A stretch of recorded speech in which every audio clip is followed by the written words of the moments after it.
Hello dear students, आज हम पढ़ेंगे टेम्परेचर कोएफिशिएंट ऑफ रेजिस्टिविटी के बारे में।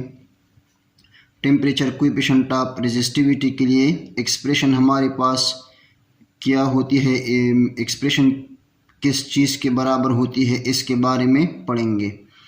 अगर ये हमारे पास एक मेटालिक कंडक्टर है और T0 टेम्परेचर पर इस कंडक्टर की रेजिस्टिविटी ρ0 है। अब अगर हम इस मेटालिक कंडक्टर को हीट अप कर दें और इसकी टेम्परेचर T0 से T हो जाए, so at temperature T the resistivity of this metallic conductor is ρT। ρT represent total resistivity of this metallic conductor. Change in resistivity हमारे पास बराबर हो जाएगी delta rho is equal to ρT minus ρ0, यानी total resistivity minus initial resistivity is equal to change in resistivity. Similarly change in temperature हमारे पास बराबर हो जाएगा delta T is equal to T minus T0, यानी T final temperature minus T0 initial temperature. So change in temperature is equal to T minus T0। अब ये experimentally दिखाया गया है कि change in resistivity is directly proportional to original यानी initial resistivity. Similarly change in resistivity is directly proportional to change in temperature. इसको हमने equation number 1 नाम दिया और इसको हमने इक्वेशन नंबर 2 नाम दिया। अगर हम इक्वेशन नंबर 1 और 2 को कंबाइन कर दें तो चेंज इन रेजिस्टिविटी हमारे पास डायरेक्ट प्रोपोर्शनल हो जाएगी ρ0 डेल्टा T को, यानी change in resistivity is directly proportional to ρ0 and change in resistivity is directly proportional to delta T। So change in resistivity is directly proportional to ρ0 delta T।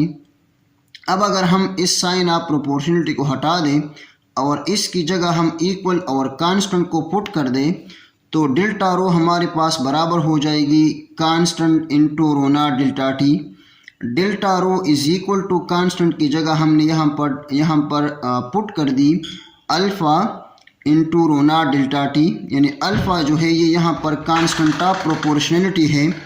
Alpha यहाँ पर constant of proportionality है और alpha को हम कहते हैं temperature coefficient of resistivity. So delta rho is equal to alpha ρ0 delta T। अब अगर हम इस इक्वेशन से अल्फ़ा को मालूम करना चाहें तो हम इस इक्वेशन को बोथ साइड में डिवाइड करते हैं ρ0 डेल्टा T से। So alpha is equal to delta rho divided by ρ0 delta T। Alpha को हम इस इक्वेशन से इस तरह डिफाइन करते हैं कि change in resistivity per unit original resistivity पर kelvin rise in temperature is called temperature coefficient of resistivity. अब अगर हम टेम्परेचर कोएफिशिएंट ऑफ रेजिस्टिविटी की यूनिट की तरफ यूनिट को मालूम करना चाहें तो रेजिस्टिविटी डिवीजन में रेजिस्टिविटी की यूनिट के साथ कैंसिल हो जाएगा और 1 ओवर टेम्परेचर की यूनिट बाकी रह जाएगी। सो टेम्परेचर की यूनिट केल्विन है, सो 1 over kelvin is the unit of temperature coefficient of resistivity, यानी पर केल्विन या 1 ओवर केल्विन ये यूनिट आ जाएगी टेम्परेचर कोएफिशिएंट ऑफ रेजिस्टिविटी के।